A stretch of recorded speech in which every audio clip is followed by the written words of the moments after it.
we gon' run it. Hit the field, blast off, watch 'em all fall. This is AFC North talk.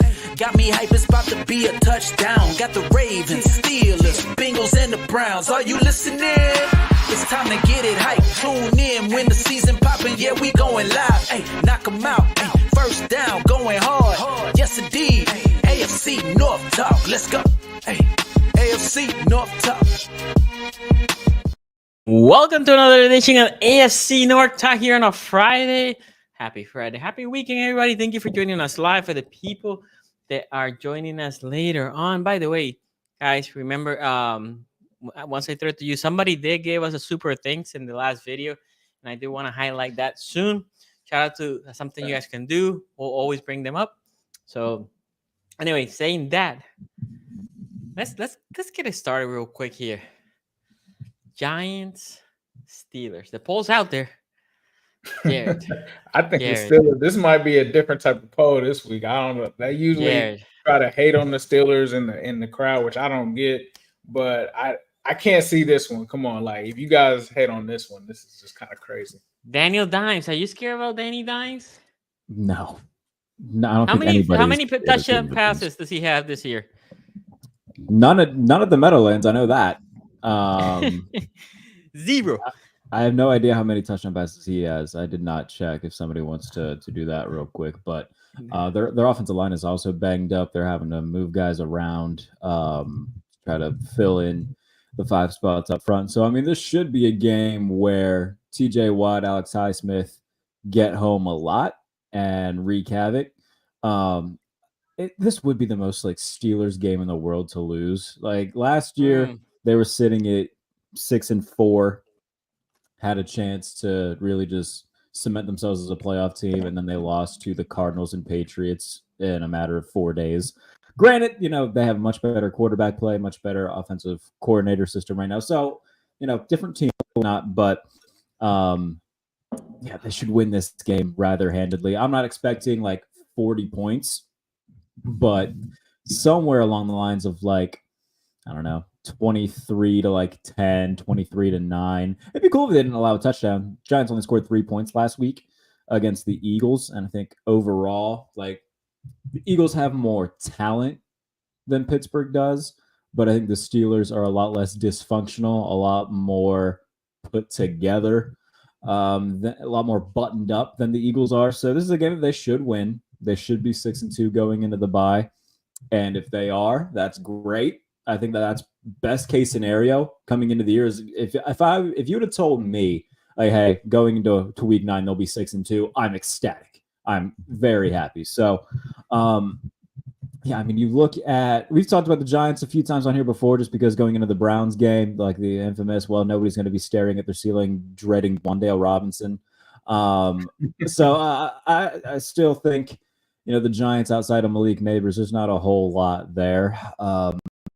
The one thing that does worry me about the Steelers defense is that they just struggle to tackle. We saw that against the Jets, where Breece Hall had 2 really long receptions where dude just can't tackle in the open field. So missed tackles are like my biggest worry for the defense right now. There's not really any sort of holes on that side of the ball, and they're getting healthier, where Alex Highsmith just came back. Nick Herbig will be back soon. They'll get Cameron Sutton after the bye week. He's serving an 8-game suspension, so this week will be the last week of his suspension. So they're getting healthier. They're getting guys back. And defensively for the Giants, like Dexter Lawrence is fantastic, so that's going to be a test for Ryan McCollum, the center, as well as everybody on the interior. But this is a game still where Pittsburgh should win, and again, win somewhat handedly because the Giants don't have a lot of talent. That said, like I'm not gonna freak out if there is a little bit of a come down. They've won 2 consecutive games by 20 points apiece. Like I'm not gonna freak out if they don't win by 20. Like, yeah, you're not. It's very hard to win in the NFL, much less win 3 consecutive games by multiple scores. And the Steelers rarely win by multiple scores to begin with. So, as long as they get the win, I'm happy. Granted, if it's like 10-9, I'll be a little bit worried. But again, if they're 6-2 going into the bye, you come off the bye, you get Zach Frazier back as well. Like they continue to get healthy. going into a game on the road against Washington, which looks like it's going to be, coming into the season, I think people would have been like, okay, that's fine. But now, if you're the 6-2 Steelers going up against a potentially 6-2 Washington, that's a marquee matchup for the week. So a game that they should win. Again, Dexter Lawrence is a dog. Brian Burns is a dog. So they've got great players along their defensive line. Outside of that, though, man, Giants don't have a ton. It's Brian Burns, it's Dexter Lawrence, it's Malik Neighbors, and then it's 49 dudes. Like outside of them, man, I'm not too worried about what the Giants have to offer. Their whole organization has been a little bit in flux and criticized this entire year because of everything that we saw on the offseason Hard Knocks and the phone call with Saquon Barkley and Joe Shen. Like there's a bunch of stuff that the Giants have just really shown that they are, a lot of shortcomings with that organization. So it's a game the Steelers should win. It's at home on Monday night. They're wearing the Color Rush uniforms. If you're superstitious about that type of stuff, the Steelers are insanely good on Monday night under Mike Tomlin. They're incredible in the Color Rush uniforms as well. So when you combine both of those things, I feel great about this. And again, if they don't win by 20, not going to freak out because they won 2 games in a row by 20. So a come down is just kind of natural. So a game that they should win and get to 6-2. I feel confident. It feels good to feel confident in this team. It feels really good.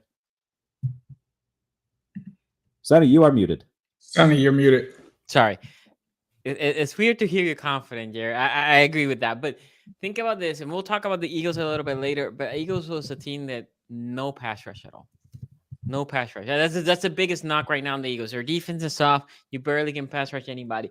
They go against the Giants, sack them 7 times. The Eagles. Look, TJ Watt's probably licking his chops right now.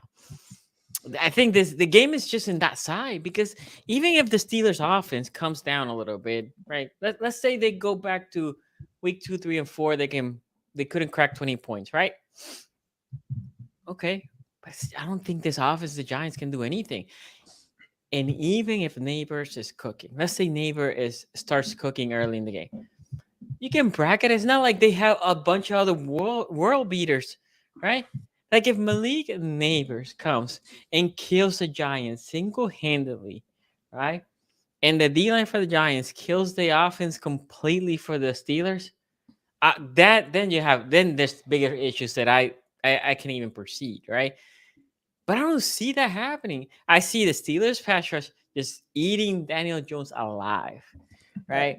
And as great as Dexter Lawrence is, like we talk about how great he is going into every week, but look, I mean, it's not like that's translated to a lot of wins so far. So I agree. For as great as he is, man, like he doesn't. A defensive tackle isn't going to single-handedly win you a game, and that's seemingly what the Giants are relying on. And to be fair, Burns is pretty good. Sure. Pretty good. He's good. And then I know Thibodeau's out, but the other guy that is there, his name is escaping. He's also pretty good. But okay, that's basically it. Like defensively from that point on, their corner from Maryland, I think it's Jared, I think it is. Anyway, whatever his last name was, he's decent. He's okay. But I mean, again, that defense doesn't have a whole lot. But my point is even more. Even if the offense just scores 18 points, let's say for some reason, which I'm not expecting Steelers fans, I'm not saying that it's going to happen, but even if it's scoring 18 points, if the Giants crack 10, that's a win for them. Like that's how little I'm thinking about this Giant offense because I think the pass rush for the Steelers is just going to eat them up alive. I have this game as a game that I have no faith in the Giants. I wouldn't bet it because I think the betting line was almost 10 points. Even though I think they can hit the 10 points, I'm never comfortable with that big of a spread. But that's the only reason, right? It's not that I don't think the Steelers cannot win. It's just the spread is a little rich for me. But I actually will pick the Steelers by 10. I just I wouldn't bet it. I have the Steelers 27. Dude, I want to put more than 10 points, but I don't want nobody to accuse me of BBB. So 27-17 Steelers. Ace.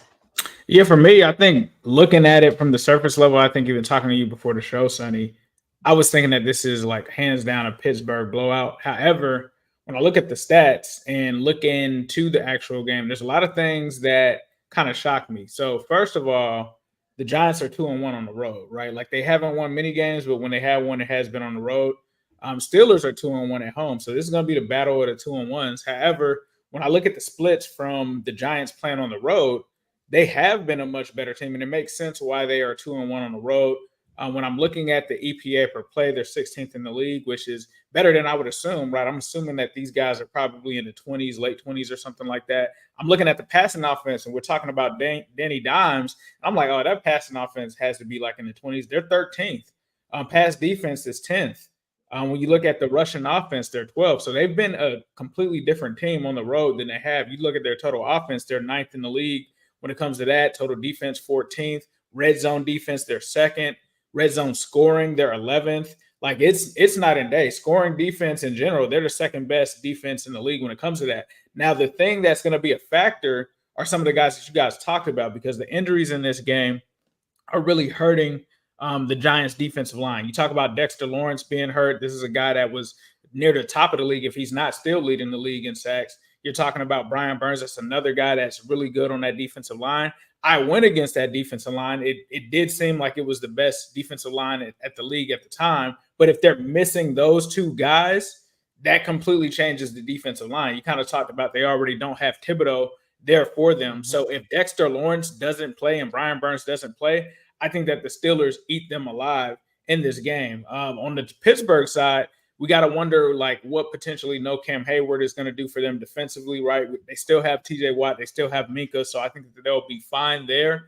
In terms of the offensive line pressure percentage, though, like you guys kind of talked about, the Giants just haven't been good there. They also have Elamanor kind of banged up right now. So I think that TJ Watt is going to have a field day when it comes to that. But it's going to be interesting because the trenches on both of these two teams are actually pretty good on the defensive end.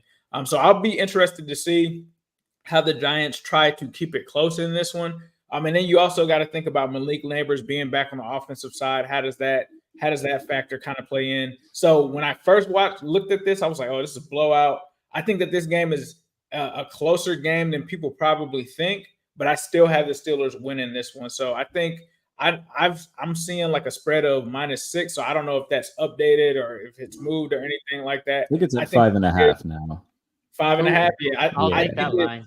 I think it's like I could see that. I think that this is like a 6-point win for the Steelers. I still think that the Steelers somehow find a way to continue how hot that they've been on offense. But I think that it's not going to be 30, but maybe we're looking at something like 28-22, something like that, Steelers in this one.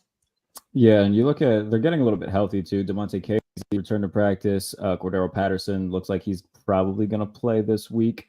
So, I mean, most of their guys that have been injured, they're coming back. Like I said, Frazier's going to come back after the bye week, but Ryan McCollum's played well. I wouldn't worry too much about the Cam Hayward not practicing. They labeled it as veteran rest. He did that a lot last year too. So he's going to be there now. He'll be fine. He'll be fine. So, yeah, overall, man, the defensive line for Pittsburgh, I mean, outside of Watt and Highsmith, I mean, Cam Hayward's still playing at a high level at 35. County Benton, second year. He had a really nice game last week against the Jets. And Larry Ogunjobi, I mean, nice veteran guy that they've had there for the last couple of years, really good run stuffer. So, like I said, the one thing that worries me is just the open field tackling, and are they going to be able to get better at that? But outside of, two big catch and runs by Breece Hall, the Jets offense didn't really have a lot of explosives. So if they can limit any sort of explosives, even if they give them up, like last year against Vegas, Devontae Adams, I think, had 14 catches. Like he went off and they still beat Vegas and held them to under 20 points. So if the Giants' plan is just to spam Neighbors, okay, like sure, give him 18 targets, but if he has 14 catches for 70 yards, like it's not going to make that much of a difference. So overall, I mean, Pittsburgh should win this game, and again, if they come down a little bit after the high of the last couple weeks, as long as they win, man, they're 6-2 at the bye week, and at minimum have a share of the lead of the AFC North. I'm a very happy camper. And then you start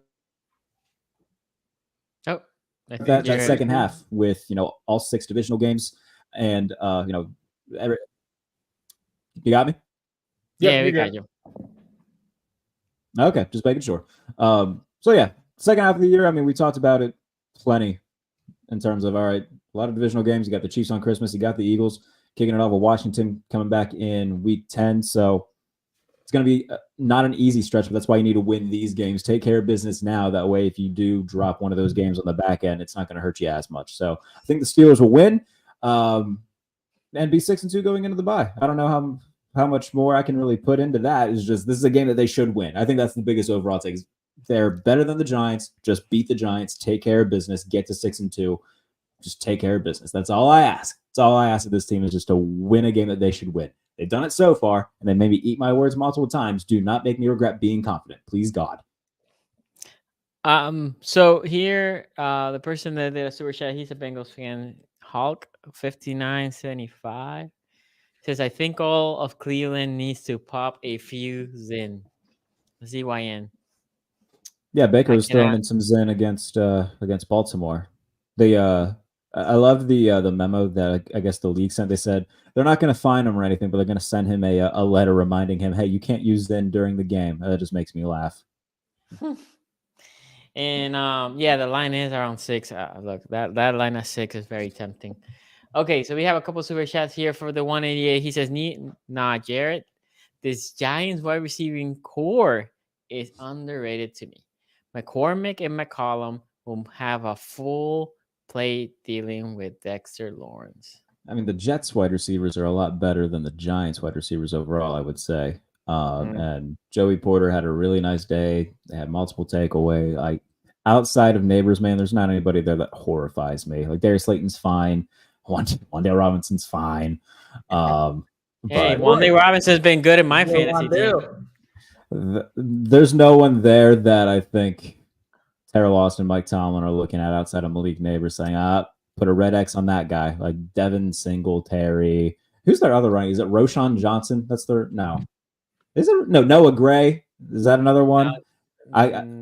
Something Gray. He went to Oklahoma. I know that. That's the thing. I can't name hardly any of the Giants skill players. That should tell you where they are as a franchise. And Daniel Jones. I mean, we saw him play the Bengals a couple weeks ago, and he threw up just the most hilarious Daniel Jones interception ever. Where he just Eric Gray. That's who it is. Who's Noah Gray? Oh, that's the tight end for the Chiefs. I'm an idiot. So yeah, like Daniel Jones is Daniel Jones. I think that's the thing at the end of the day. And the last time these two teams played on Monday night, Daniel Jones threw up one of those hilarious interceptions because Cam Hayward picked it off in the red zone. So I'm not too worried about Daniel Jones. Like this is a defense that's better than what it was in the past few years when it was still a really good defense. So I have all the confidence in in the defense to take care of Daniel Jones. I think this is a game that they'll win. Again, regardless of the score, I think it'll be like a comfortable win. So as long as they get to 6-2, man, I'm happy. Who was the fan base that called for the BBB? I don't know. The Browns, I think. It was no, Browns wasn't. It was either a Bengal or Steeler. That's what I remember. I think it was a Steelers fan. It might have been a Steelers fan or somebody claiming to be a Steelers fan, but maybe they're trying to put a hex on me. I ain't claiming that. You know me, I ain't doing that. So you see, Jared is disciplined. He hasn't been here long enough, but he knows. The 188 says also, before the season, I had Pittsburgh going 11-6. Plus, Jared, I told you, Alex Highsmith over Nick Herbig right now, and Najee over Jaylen Warren. I was starting to see Jaylen Warren kind of get back into the swing of things. He was dealing with an injury. Alex Highsmith had a really nice game against the Jets, though. It took him a little bit to get his feet under him, but once he did, he had a few nice run stops. Had a really nice bend around the left tackle to get to Rodgers to get a pressure. Didn't result in a sack, but yeah, Alex Highsmith had a nice game. I also said 11-6 coming into the year just because they went 10-7 last year with awful quarterback play, awful offensive coordinator, and they got better all over the field minus wide receiver. So I couldn't see them somehow being worse than they were a year ago. So I also said 11-6 in a playoff spot. So yeah, we're on the same page there. Okay. What do you think the fan base vote is? I feel like it should be Steelers. I'm sure that there's a lot of people that are just voting for the Giants for the funsies of it. So I'll say like 65-35. Yeah, I'm going to say 70 Steelers. 72. First time. That's a record for Steelers, isn't it? It is. That's how highly we think of the Giants. And look, knowing my luck and knowing my my confidence and what usually happens when I'm confident, I never enter a game where I'm like fully confident that they're gonna win.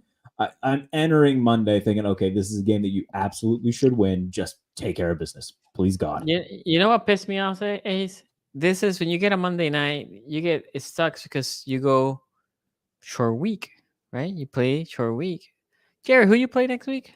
It's a bye week for Pittsburgh after Exactly. You see what they do with the damn Steelers? this. Good stuff. It's good stuff. It's a bye week. The only worst thing would be, and then they also go a Thursday after that. Like that would be just cherry and top. I mean, bro, if you think that the league loves the Steelers, there's been multiple times this year where Mike Tomlin has had to get phone calls from the league saying that the refs messed up a call. This one being Minka Fitzpatrick blocked a field goal on a really just great timed jump, and I guess his hand grazed one of the Jets linemen, so they called it leveraging, and then the league called Mike Tomlin and said, "Hey, sorry, bad call." I was like, "Okay, dude, thanks, appreciate it." Dumb as hell. Okay, let's move on. Let's move on to the Bengals. And by the way, Hugh is traveling, so he's not gonna join us, but he is picking the Steelers. Bengals, Eagles. This is an interesting one because the Eagles have struggled. They went to a bye week, and then who they play after that bye week? The same team that we're knocking right now, the Giants last week. They ate Daniel Jones alive. Sack him again 7 times. Offensively, they look atrocious in the first half. And then the second half came, Saquon Barkley started running better, and then they became alive, right? So the question here, and I literally have no idea, because talk about a team that has looked pedestrian at best, is this Eagles team. I have no idea what to do with them. Some people will tell me, because I have some Eagles fans like, oh yeah, we didn't have Brown for a minute there, and Brown's our main guy, and they're healthy coming to this game. I don't know. I'm buying the whole regression for Hurts. He's not looking comfortable, is what I will say. So again, I don't know what to do with this game. I think if you stop Barkley, that's the main thing. Stop Barkley, make sure they don't run, keep Jalen in the pocket, and I think he feels uncomfortable for some reason. I don't know if it is Sirianni. I'm not saying Jalen Hurts is a bad quarterback. There's something there right now, and again, I cannot finger point exactly what it is. The defense is also not great, but Ace, what are you seeing in this game, bro? Yeah, I think that this is one of the tightest matchup, I think, of all of the ones that we're kind of looking at here in terms of which way you're going on this one. The biggest thing is, what is T. Higgins' status? Because he was a late add to the injury report. Bro, did they have him stretch before practice? Like, why is he always hurt? I don't, no idea. It's a quad injury, late add. So that's something to monitor, whether T. Higgins plays or doesn't play in this game. So that's something that's interesting there. But looking at the teams themselves, like something you said, like the Eagles have been a mixed bag. However, you got to think about A.J. Brown missed a few games. You got to think about Devonta was in and out of the lineup. So it's kind of hard to tell exactly what kind of team that they are. I think last week we kind of saw what their potential really is and kind of what people expected them to be this season. However, the Bengals right now at 3-4 are looking to get to 500. This game, and I think I saw someone say it on Twitter, and I agree with them, this game kind of reminds me somewhat of the 49ers game last year. Bengals were trying to reel back together, trying to establish themselves again as one of those top teams in the league. This one feels eerily similar to that. However, the one thing that worries me is the firepower that this Eagles defense or this Eagles offense has. You talk about Saquon, you talk about A.J. Brown, you talk about all of those guys. Now, they are going to be without their tight end, Dallas Goedert, in this one. And I think that they're susceptible on the offensive line. So those are going to be areas that the Bengals can try to exploit. They are the worst offensive line when it comes to giving up sack percentage and pressure percentage in the NFL. So that is something that the Bengals can look to take advantage of. Our good old friend, and even Jared knows who he is, Fred Johnson is starting left tackle for this team. A guy that probably should have been on their practice squad, kind of got promoted just to kind of fill in there. So he's going to be there. The passing offense has to be consistent this matchup for sure to take advantage of this passing defense that Philadelphia has. They can be exploited. Darius Slay is not the player that he once was. So that's something that I'm looking forward. But again, that relies on T. Higgins, whether he's in there. If T. Higgins is not in there, they're going to have to use Jermaine Burton. They have not used this kid at all this season outside of a 50-yard bomb in the Chiefs game. We haven't seen him since.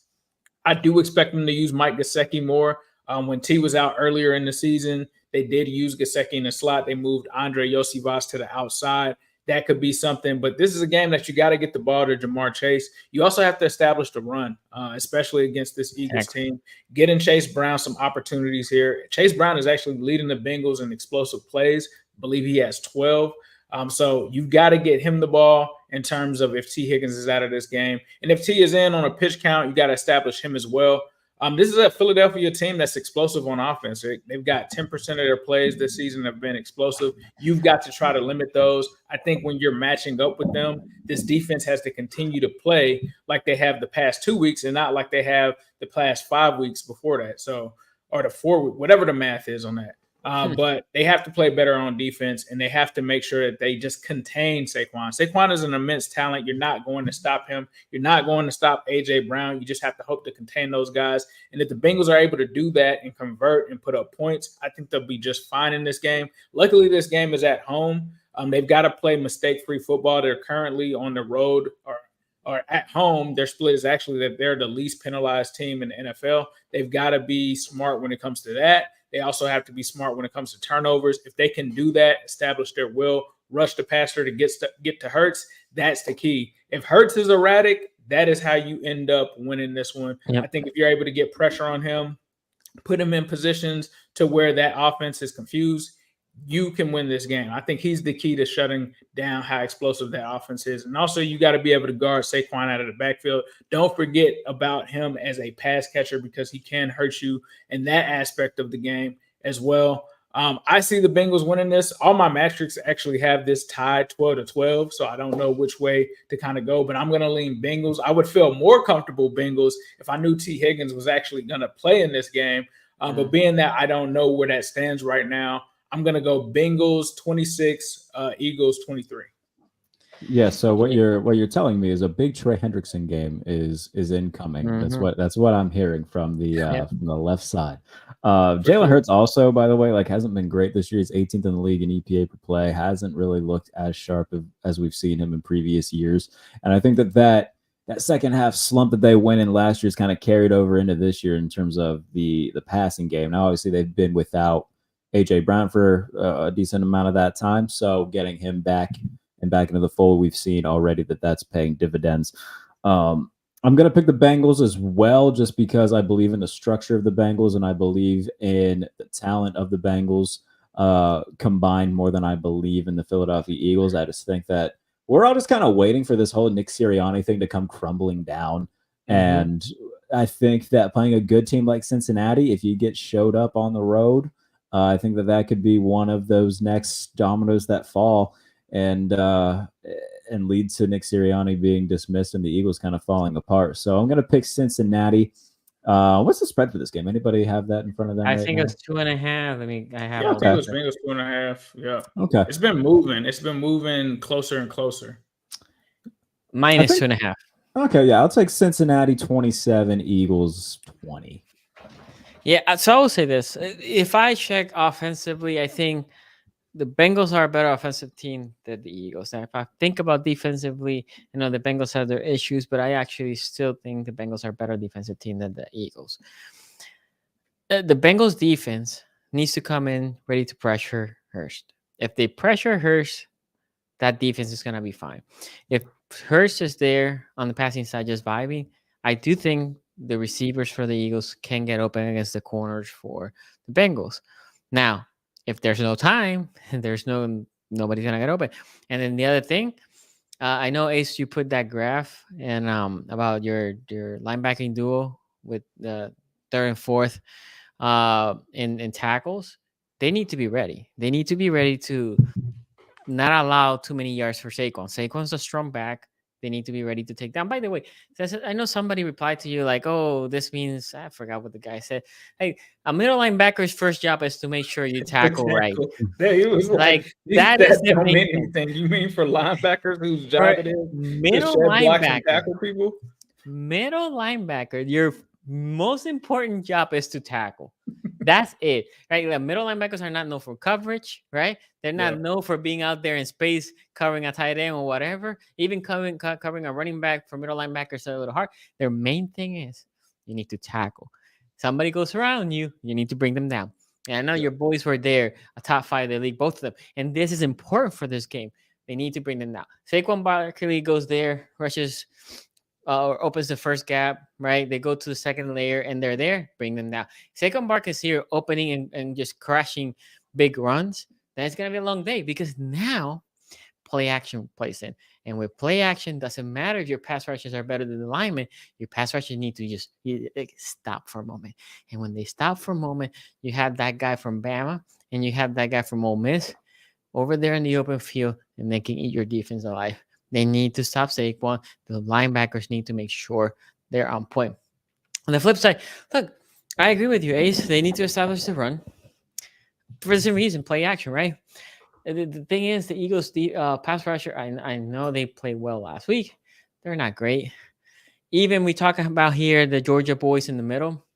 Jordan Davis, to be honest, has been a disappointment so far for what we thought he was going to be. Now, Carter's a good player. The problem with Carter, he's up and down. He would have great plays, and then he's like, where's he at? But Jordan Davis, definitely, in my opinion, disappointed. I thought he was going to be better in the pros. I don't see how can this defense slow down the Bengals offense. To be honest, if anybody's going to slow down the Bengals offense, it's the Bengals, which I think they do a lot. They get into their own head. I mean, we talk about the Ravens doing this, abandoning the run all the time, right? I think the Bengals do the same thing. They are the ones that slow themselves. They have even if T. Higgins is not there. Let's put away T. Higgins. That offensive power still should be enough because there should be running lanes in this game. Offensive line for the Bengals is healthy. The defensive line or the linebacking core for the Eagles is not great. And on top of that, you still have Chase. You still have a guy like Josivas that I like a lot, right? I still a football game, right? I'm not trying to say that the Eagles are trash, but I am saying that the Eagles have a lot of question marks. And the Bengals do have their own question marks, but they're definitely playing better football. They defensively, we can say that the teams that they play haven't been great offense. Doesn't matter. They did what they needed to do. Those defense, so that gives them confidence for the Bengals defense. They can build up for this game. And offensively, I don't think the Bengals ever lack confidence offensively. Even if they're getting into their own space, it's more of a Zach Taylor thing. I don't think the players lack off. I don't think Chase is here like I don't know if he can score. No, Chase is here thinking they can score 100, right? So I will say this. I will take the 2.5. I will give the 2.5. Sorry, I'll take the Bengals. I actually similar to Jared. Because I think the Bengals get into their own space. I think it's going to be 23-14 Bengals. Okay. That being said, Q did send a video, Ravens and Eagles. Ravens and Browns. Oh, wait. Before going that, what do you think is the percentage here, fellas? I think this one's probably pretty even. I think this is probably 45 Bengals. 52-48 Bengals. Yeah, you got a close 58-42. 58-42 Bengals. Okay, let's hear what our guy Q, and shout out to him again. He's traveling for the video. He also picked the Bengals, by the way. Put Q there. Let's talk about Browns versus Ravens. I think this is one that a lot of people are going to take a quick glance at and say to themselves, the Browns have no shot. The Ravens are playing such good football, and it's going to be easy to predict a large margin of victory here for the Baltimore Ravens. I just don't know if it's going to be that simple. The Ravens are coming off of an electric 5 weeks of football, culminating with a beatdown of what is a decent to good Tampa Bay Buccaneers team. So I imagine that the confidence in Baltimore right now and in the fan base is sky high. Meanwhile, you look at the Cleveland Browns and they look like, or at least appear to on the surface, to be limping into this contest, playing some of the worst football that they've played in the last 5 years. And that perception is kind of true. The Browns aren't playing good football right now by any metric, but they are playing better football than they did to start the season. I also think the Browns switching quarterbacks going to have a tangible difference on the offense. I think a large part of the problem for the Browns was simply that their quarterback was not seeing stuff or willing to take stuff downfield and not willing to throw in the intermediate area of the field. Jameis Winston will do that, right? And I think that's going to be something that's going to be beneficial to this team. I think people are going to look at this game and think to themselves, this is either going to be a low-scoring game, like Browns and Ravens normally is, or it's going to be a blowout in favor of the Baltimore Ravens.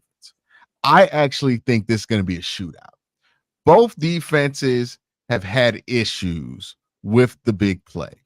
And Lamar Jackson and Derrick Henry are going to get big plays, at least in the run game versus this Cleveland Browns defense. In the secondary, I don't know if that's going to happen. Denzel Ward is playing some of the best football of his life. Maybe this is a game where JOK really does show up and kind of put Lamar and keep him boxed into the pocket if they spy him. That could be something that happens, but I don't think it will. I think Lamar is going to be able to have success on the ground. And I think Derrick Henry will have one of those games where he gets shut down for like 3 quarters and then pops off a 60-yarder at the end.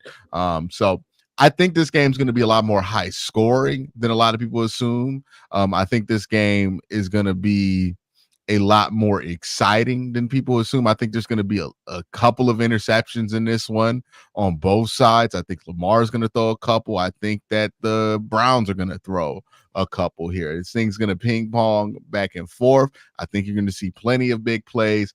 I think this is going to be an exciting iteration of the Browns and Ravens rivalry. So that's what I'm looking forward to this week here, because I think if you just look at the matchups here defensively, the Browns secondary should match up really well against a Ravens secondary. And even like JOK has been playing really good football. Grant Delpit's been playing good football. So I don't expect tight ends to be much of a problem for this Cleveland Browns defense. I just think they're going to give up those big gap plays in the run game and in the middle of the field. And you're going to be able to get Greg Newsome running left to right. And that's going to get you a couple chunk plays here and there. I think the same thing's going to happen on the other side of the ball. I expect this game to be close, but oddly enough, I think this is going to be high scoring. And that's saying a lot from a team that has not scored over 20 points this season. But I really do think that a change in offensive play caller might help. But I really think the big change is going to be the change in quarterback here for the Cleveland Browns. So that's my thoughts on it. Y'all let me know what you think. Peace. Yeah. So oddly enough, and I was thinking the other day, like, Stefanski puts Jameis, right? He's going to be the quarterback. And he's like, you know what? I'm out. I'm not even going to attach my name to whatever Jameis Winston's going to throw there. This is going to be an interesting game because, in my opinion, Q sounded like a guy that is trying to be hopeful. Yeah, that's all we can do as fan base. But I'm always concerned any division game. Doesn't matter who we play. Like when we were trash, it didn't matter if we played the Steelers. Actually, we beat the Steelers twice. We beat, I think, Cincinnati one of those that year that we only won 5 games. I think 3 were in the AFC North. And we've been good. We had lost to Cleveland, and Cleveland had maybe 4 or 5 wins. So division games are just strange. This is what I'm thinking. Baltimore, first of all, has to come in and pressure Winston, because Winston under pressure, when he has no pressure, he will throw you interceptions. When he has pressure, he will throw you interceptions. Winston has nothing to lose in this game. He will force the ball, but that means that he's also gonna make plays, right? So this is a game that you have to. The Cleveland here comes. It's in Cleveland, but with nothing to lose, right? And you're Baltimore. It's not like if you lose, you're not gonna make the playoffs or whatever. But you're trying to win the division, and as we establish here, the Steelers are tied, and nobody here anticipates the Steelers to lose. So can we put pressure? Well, we have been putting pressure, and the Browns O-line has not been playing good this year. O-line that we all think highly is because of injuries. On the other side, this offense has not put points. Question here is, Ken Dorsey's the new, well, he's been the OC. He's the new play caller, right? What's that at, right? Shub. Is Shub gonna be playing a little bit more better, right? Because he took some rust out of those tires, or is he still gonna get his footing? Because that's big. If Shub is still getting his footing under him, that's huge. Defensively against the rush, the Ravens have been pretty good, but still, Nick Chubb is Nick Chubb. Offensively, if JOK is really here spying Lamar Jackson, what's gonna happen when Henry gets the ball? Who's gonna be tackling Henry? Because even though I like the corners for Cleveland, those corners are on the lighter side, right? And they don't want to see Henry running full head of steam out there. The O-line for the Ravens has been played better. Still, Fahalele is my biggest question. So we'll see the interior, how they held against a still good Browns D-line. Marlon Humphrey's probably not playing this game, by the way. Say Flowers questionable, hasn't practiced. I expect him to play, but he's been questionable. Look, I think this Ravens team should win. They are better offensively. They're better defensively. I think also the line was big. Let me see. I think the line was something plus 8. 9.5. Okay, so I have it +8 over here in DraftKings, but it could be 9.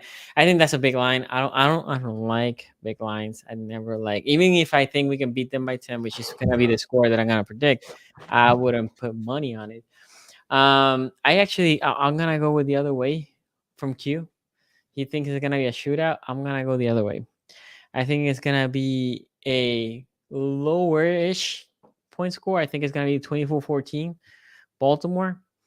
But this protecting Lamar main thing, and for the Ravens offense, and then the other side is you have to pressure Winston because he hasn't played in a minute, and he likes to throw interception. He also likes to throw in deep. For throwing it deep, he needs time. Pressure him to not allow that to happen. I think it's gonna be close, and then us Baltimore. Who was it that we played a couple of weeks ago? We were winning basically all game. We ended up winning by 10, but it was like back and forth. Oh, against Washington, they kept coming down to 3. We kept scoring. I think it's gonna be that type of game, but instead of that high score, it's gonna be lower. I had 24-14. Ravens. Ace. Yeah, man, I'm taking the cotton gloves off for the Browns, man. I think this team has been one of the worst offenses in football, right? And I get it. Like, okay, you got Deshaun Watson out there. You insert Jameis Winston. You take play calling away from Kevin Stefanski. You give it to I think it's Dorsey or whoever they have there. Yeah, Dorsey. Yeah, Dorsey as the OC. What is that going to make you? Is that going to make you a few spots better than – are you going to move from 32nd to 28th? Like, the offensive line is bad. Like, Jedrick Wills is missing this game. The offensive line hasn't been good whatsoever. They're giving up 32% of an offensive line pressure rate. That is the worst in the league. And you're going against a Baltimore team that, yes, they've given up points. Yes, they've done certain things. They've been one of the top pass rushing units in the league. So from a trenches standpoint, this is a mismatch. From a DVOA offensive standpoint, worst offense in the league versus the best offense in the league. I mean, even if there are injuries with the Ravens, this is a team, as Quincy just pointed out, that can't even score 20 points. And you're going against a team in the Ravens that even without Zay Flowers and guys that went down last week, still put up 30-plus points. Like, to me, this isn't an offense that I can really put enough stock in to assume that they're going to keep this game close. Now, the thing that can keep this game close for them is the Browns defense, who's been there. However, their scoring defense at home is atrocious. It's 30th in the league in terms of giving up points at home. So, are they going to be a team that's going to try to fight and hold on at this point? Maybe, but running into Baltimore is, in my opinion, the worst kind of team that you can run into right now. Right now, Baltimore is the number 1 most explosive team in the NFL. 12% of their plays are explosive. You know who's the worst, the least explosive Brownies. team in the NFL? Brownies. It's the Cleveland Browns at 6%. I don't think that you're going to hit some kind of magic wand and just say, oh, it was all Deshaun and we're going to take him out and now we're going to be competitive with the Ravens. Like it just doesn't work for me like that. Now, obviously, it's a divisional game, so that should be something that ranks in there. But with as hot as Baltimore is right now, even with all the injuries that they have, I just can't see it. Like I'm looking at these metrics, man. I told you it was tied 12-12 for the Bengals. It was 13-11 in favor of the Steelers. This one is 19-5 in favor of the Ravens. These teams are mismatches. And then I think about just the head-to-head history between the Ravens and the Browns. It hasn't really been close. Like they've lost a game where Lamar Jackson has thrown 4 interceptions in the game. They found a way to lose that. So I just don't have faith in Cleveland this week. I would love to be wrong. I would love to come on here and say, oh, they were able to catch the Ravens slipping. I just don't see it with the way that these teams are headed. One team is on the trajectory up. Another one is on the trajectory down. And depending on how this game goes, some heads may roll at this point now that Watson isn't going to be the scapegoat anymore. So to me, I got to take Baltimore in this one. I can't trust the Browns, bro. I cannot trust the Browns. This iteration of the Cleveland Browns, I cannot trust. Garrett. The Browns are going to win. I think that when it comes to everything that you pointed out, Ace, absolutely correct. But I do think that waving the magic wand of Deshaun Watson being taken out and changing play colors is going to do a lot. I think we're going to see a lot of like throwback Jameis, man, because Ken Dorsey, for anybody who remembers Ken Dorsey being in Buffalo last 2 years, what did he do in Buffalo? Oh, they slung that thing downfield for better or worse. I think that the plan is going to be run with Nick Chubb, play action, no risk it, no biscuit ball with Jameis, launch it downfield a few times to Cedric Tillman, launch it downfield to Jamari Thrash, might get some targets downfield for Cleveland, whoever it may be. And the divisional aspect of this also does play into it. Baltimore's not going to win every game from here on out. We saw them, last year in Baltimore, they were playing a game against Cleveland that they should have won, that they did not win. So I understand all the metrics point to Baltimore being better and everything like that. But defensively, the Ravens, 27th in EPA per play. That's something that can be taken advantage of. If the run game with Nick Chubb gets going, and if they're able to make things comfortable for Jameis, and I think that a play caller like Ken Dorsey plays exactly into what Jameis does well, which is just launch that thing deep. I think it's going to be a lot of run and shoot type stuff there. We're going to see a Warren Moon-esque game. I'm not saying Jameis is as good as Warren Moon. Calm down, everybody. But I think it's going to be similar. Turn on some like 93 Oilers. And I think that offense is going to be pretty similar to what we're going to see. It's just going to be a lot of yeeting downfield with Jameis. And we've seen that Baltimore is susceptible to giving up the explosive play. So I think that we're going to see a little bit of that. It's tight ends day. I think maybe David Njoku might get a little bit in there. Tight ends day, that's good for Baltimore. Sure is, yeah. I was making my tight ends day parlay, and I was like thinking, all right, am I going to put a Raven in here? Because if I put likely in, it's probably going to be Andrews and vice versa. So that is the problem. Yeah. I didn't put a Raven in there because I didn't want to get boned. So regardless, I think it's going to be close. I don't think that the Browns are going to blow out Baltimore, but I kind of do lean towards Q here, saying it could be a little bit of a shootout because what do the Browns have left to lose? I know that they just traded away Amari Cooper, so some of their explosiveness might be taken away. But bro, like with these two defenses, you're able to do that. I think Cleveland as well. He's pointed out the point total at home. A lot of that's because they've been on the field so damn much. Like week 1 in Dallas, they were on the field for like 40 minutes, bro. Like at some point, the dam is gonna break. Same thing with Washington. Like the offense wasn't on the field. So, when you're out there that long, yeah, the team's eventually going to score a decent amount of points. Not to say that Washington played poorly offensively and just got lucky, or same thing for Dallas. But if you look in the second half of the Dallas game, they didn't do a whole hell of a lot much offensively. And, we've come to realize that Washington's just that damn good. And when they're on the field for that long, they're going to put up points. So I think that it's going to be a very fun back and forth game. I agree like wholeheartedly with Q when it comes to that. And it could be a game that's won on like a late field goal. But yeah, I'll take the upset. Why not? Eventually, Cleveland is going to win again. Eventually, Baltimore is going to lose again. So in a divisional matchup, they're susceptible. 2 losses. I think it'll be a close game that surprises a lot of people. A couple weeks ago, too, all the underdogs won outright, which are maybe not. All the road underdogs won outright. My apologies. So, I mean, we've seen crazier things happen in the NFL. And, yeah, I'll happily take Cleveland to pull off a little bit of an upset and halt Baltimore a little bit. So somebody, I want to address this. I know it's not a super chat, but EPA. We talk a lot about EPA here, and somebody I forgot who. Somebody asked what EPA is. EPA essentially is how your team performs based on the expectations of performance, right? Yeah, it's expected points added, so it's an efficiency stat. Yeah. So that's essentially EPA. You can, I forgot what the website is, but there's the defensive side, there's the offensive EPA. If you also go to rbsdm.com, Ben Baldwin's the one who created the website. It goes through, so you can do offensive, defensive. You can set parameters for garbage time. You can set parameters for time period. So yeah, if you want to, see a little bit of the advanced stat side of things, it's rbsdm.com, and you can go through all your teams. I think it goes back to, how far does it go back? I think like 2014. So 2018 on the website. So you can go back a little bit if you want to see, historical performances and stuff like that. It's a good site, and yeah, pretty insightful stuff. Super chat here from Rizzo. He says, "Sounds like Sonny just needs to call BBB." You know me better than that.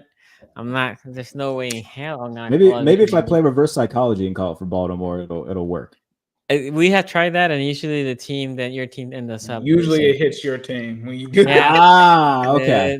We know this, and this is something that has been scientifically studied. Probably Harvard was the one that did the scientific study, and it's been proven that if you want to try to jinx, then there's a reverse jinx your way to your team. I just realized I've got like the entire old AFC Central back here. I don't have a Ravens helmet yet. I noticed that. I was like, oh, there's a helmet missing. I wonder which one. I do need to get a Ravens hatred. You know the hatred. Where is it at? Well, when I get one, I try to get a throwback one of some sense. So that's why I've got the ugly two-tone Jaguars one. The Steelers don't really have like much of a throwback one. It's largely been the same.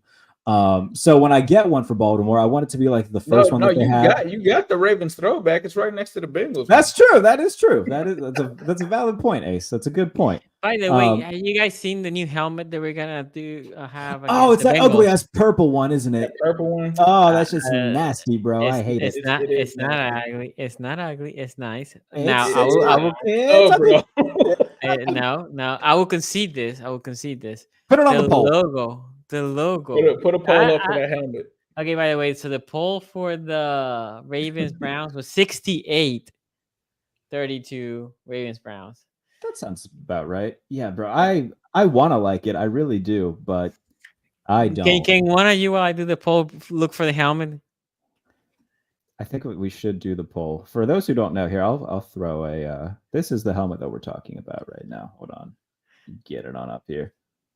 So this is what we're talking about. Everybody can see that pretty clearly. It's like the purple, and it's got the yellow face mask, and just the head of the Raven.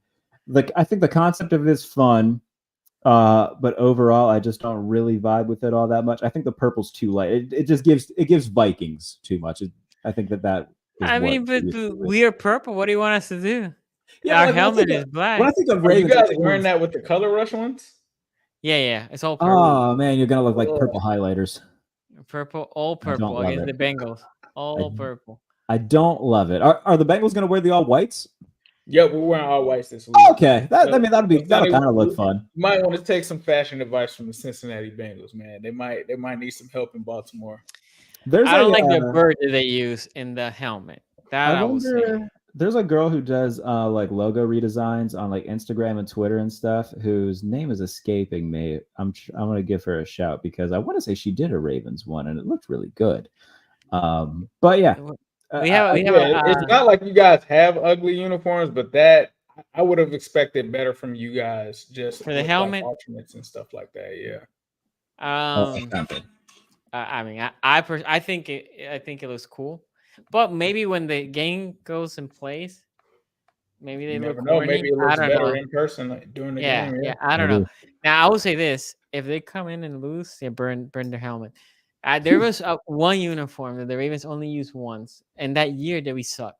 I keep talking about the year, the 5-11. After that, we ended up drafting Ronnie Stanley. They used this uniform.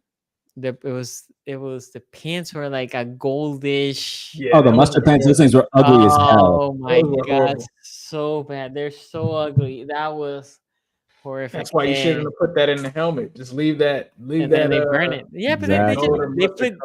they just put gold in the face mat. That's it. The rest is just purple, and then the 2 gold side. Anyway, MJ Tyrone, and there's a poll out there. You guys can vote. Tyrone says, Jared, why is your hatred for the Ravens so strong? Because we heard him before. I'm a Steelers fan, bro. No. It's not only that. Because you don't have the hatred for the Bengals and Browns as much. Yeah, but like, I think that the Steelers Ravens has just always been like those two teams have always been the ones that have been like actual like contenders and everything. I'm not trying to shit on Ace and the Bengals and whatnot because they have been in recent years, but like throughout my livelihood, it's been Pittsburgh, Baltimore, a lot of playoff matchups. So yeah, I think if you're a Steelers fan, it's just inherent that you hate them. The answer here is because we heard you before. I hate them all, by the way. I'm equally hatred across the board. That's where I am. By the way, you guys are voting 55-45 that they did not like. That they do not like it. Yeah, like I like the concept of it. It's just the execution. Just it didn't vibe with me. But regardless. Okay. So anyway, we'll see. We'll be back here Wednesday. Q should be back, I think, for their recap of this game of this week's, including the Browns, Ravens, the Steelers, Giants, and the Bengals, Eagles. We'll see y'all Wednesday back. Until then, peace out.